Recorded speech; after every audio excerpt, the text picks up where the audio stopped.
नमस्कार। मैं रवि निषाद पूर्वांचल न्यूज से।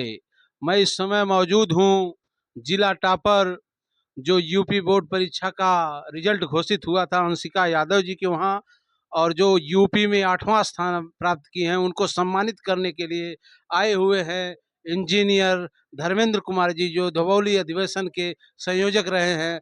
मैं उनसे जानना चाहता हूँ कैसी खुशी आप महसूस कर रहे हैं।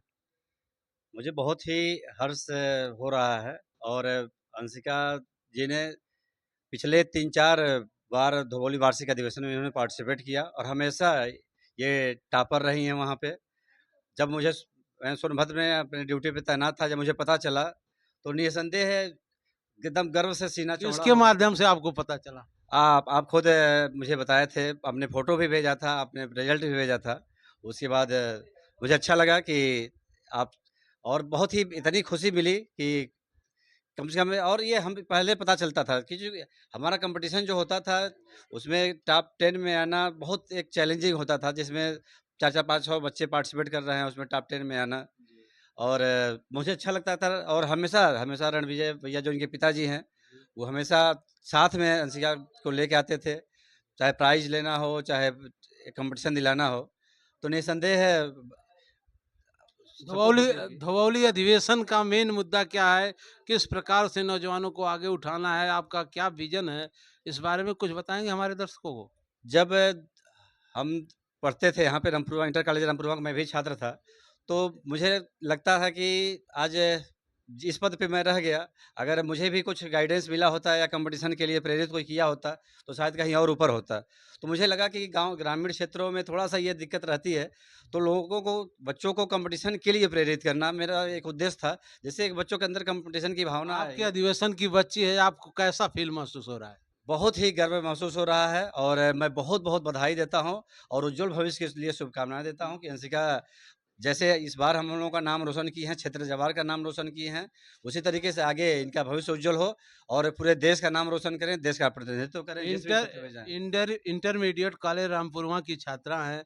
वहाँ के अध्यापकों को, वहाँ के विद्यालय के परिवेश के बारे में, जो आपने उस विद्यालय को अपने दाढ़ी कमाई से वहाँ जो पंखे की व्यवस्था हो, कूलर की व्यवस्था हो, आपने की है, तो क्या उस विद्यालय को भी बधाई देना चाहेंगे? निसंदेह हम लोग बाबा साहब के अनुयायी हैं, पे बैक टू सोसाइटी के लिए में विश्वास रखते हैं। मैं इंटर कॉलेज रामपुरवा का छात्र रहा हूँ, तो वहाँ के लिए जो मैं कर पाया वो करता हूँ और आगे भी करने की कोशिश करूँगा। और निसंदेह वहाँ के सभी टीचरों को, सब वहाँ के प्रधानाध्यापक को, सभी को बहुत-बहुत बधाई देता हूँ कि आप सभी के मेहनत से और वहाँ के बच्चे टॉप 10 में यूपी में टॉप 10 में स्थान बना पाना बहुत ही मुश्किल काम। हम लोग भी खुद हमेशा टॉपर रहे हैं, लेकिन मतलब बहुत ईमानदारी से स्वीकार कर रहा हूँ, टॉप 100 में भी नहीं नंबर आता था और अंशिका सरकार से क्या अनुरोध करना चाहते हैं शिक्षा के प्रति? क्या उनका खवा है इस समय? माहौल क्या है सरकार का शिक्षा के प्रति? क्या योगदान है? क्या बजट है? सरकार को थोड़ा-सा शिक्षा बजट बढ़ाना चाहिए और शिक्षा सस्ती करनी चाहिए ताकि ये सभी बच्चे अपना सपना पूरा कर सकें। और यही एक उम्र है, जिसमें बच्चे देश के भविष्य को आगे देश के भविष्य होते हैं, यही सब देश को आगे बढ़ाएँगे, इन्हीं के ऊपर आगे का भार होना है देश का। तो निसंदेह उनको अगर सही मौका मिलेगा, पता चला कि जो किसी के अंदर टैलेंट है, अगर पैसे की वजह से पीछे हो जाता है, कोई बच्चा है, कोई छात्र है, छात्रा, तो निसंदेह बहुत ही निराशाजनक है। तो सरकार से मैं यही अनुरोध करता हूँ, हमेशा चाहता हूँ कि शिक्षा को कम से कम सस्ता करें। अब मेरे पास मौजूद हैं अंशिका यादव जी, जो जिला गोरखपुर टॉप की हुई हैं और प्रदेश में 8वां स्थान है। आगे की क्या तैयारी है, इनसे जानना चाहते हैं। अंशिका यादव जी, आपका मेरे चैनल पे स्वागत है। पहले तो मैं सभी लोगों का धन्यवाद देना चाहूँगी कि मुझे आज यूपी में 8वां स्थान और गोरखपुर ज़िले में पहला स्थान प्राप्त हुआ है। और मैं ग्राम पचौरी और तहसील खजनी, ब्लॉक सैजनवा और जिला गोरखपुर की रहने वाली हूँ। और मेरे विद्यालय का नाम इंटरमीडिएट कॉलेज रामपुरवा खजनी गोरखपुर है। और मैंने वहीं से पढ़ाई की थी और मैं आगे यूपीएससी करके देश के प्रति अपना पूर्ण समर्पण देना चाहूँगी और लोगों की सेवा करना चाहूँगी। तो क्या धवौली अधिवेशन के संयोजक इंजीनियर धर्मेंद्र कुमार जी आए हैं, इनके बारे में आपकी क्या राय है? जैसे कि सर का जो ये धवौली वार्षिक अधिवेशन रहा है, ये काफ़ी बच्चों को ये काफ़ी जागरूक करता है और इसकी वजह से जो बच्चे होते हैं उनके अंदर एक कंपटीशन का, जो कंपटीशन में जैसे डर होता है ना, बच्चे पहली बार जाना है कंपटीशन में, ये डर निकालने का काम इनके अधिवेशन से बहुत ही अच्छा हुआ है। और ग्रामीण क्षेत्र में जो होता है ना कि गांव के बच्चे नहीं आगे बढ़ पाते हैं, वहाँ शिक्षा का कुछ ना कुछ अभाव होता है, तो सर के अधिवेशन से ये बच्चों में ये डर नहीं अब होगा और बच्चे जरूर आगे बढ़ेंगे। पिछली और बार अधिवेशन बंद था, अपने सर से अनुरोध करोगी कि वो अधिवेशन प्रारंभ किया जाए?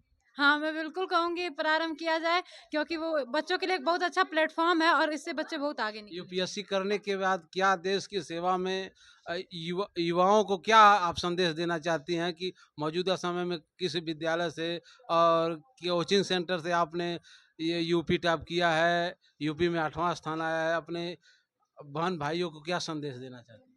मैं यही कहना चाहूँगी कि विद्यालय कोई भी हो, टीचर कोई भी हो, सब पढ़ाएँगे और मेहनत अपनी करनी चाहिए। हर एक दोनों लोगों का सपोर्ट होना चाहिए, टीचर्स का भी, पेरेंट्स का भी, बच्चे का भी। लेकिन ज़्यादा सपोर्ट तो बच्चे का होगा। टीचर रास्ता दिलाएगा और चलना बच्चे को है, मेहनत मेरी लगातार। मेरी शुभकामना है आप यूपीएससी परीक्षा पास करो।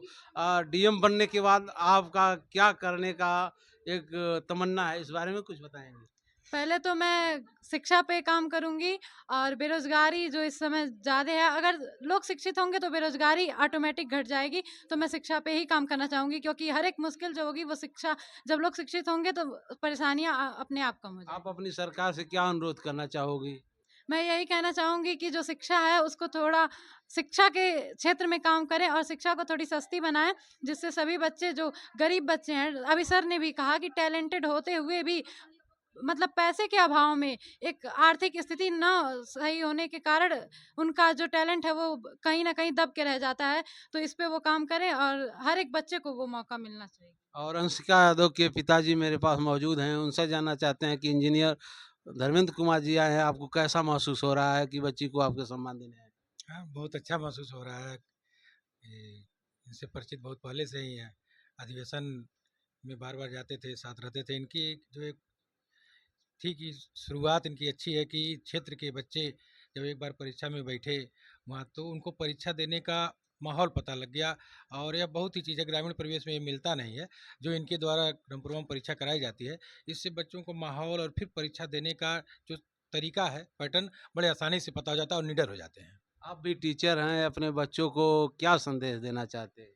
हम बच्चों को ये संदेश देना चाहते हैं कि जितनी भी किताबें हैं कक्षा 1 से 12 तक, उनको बखूबी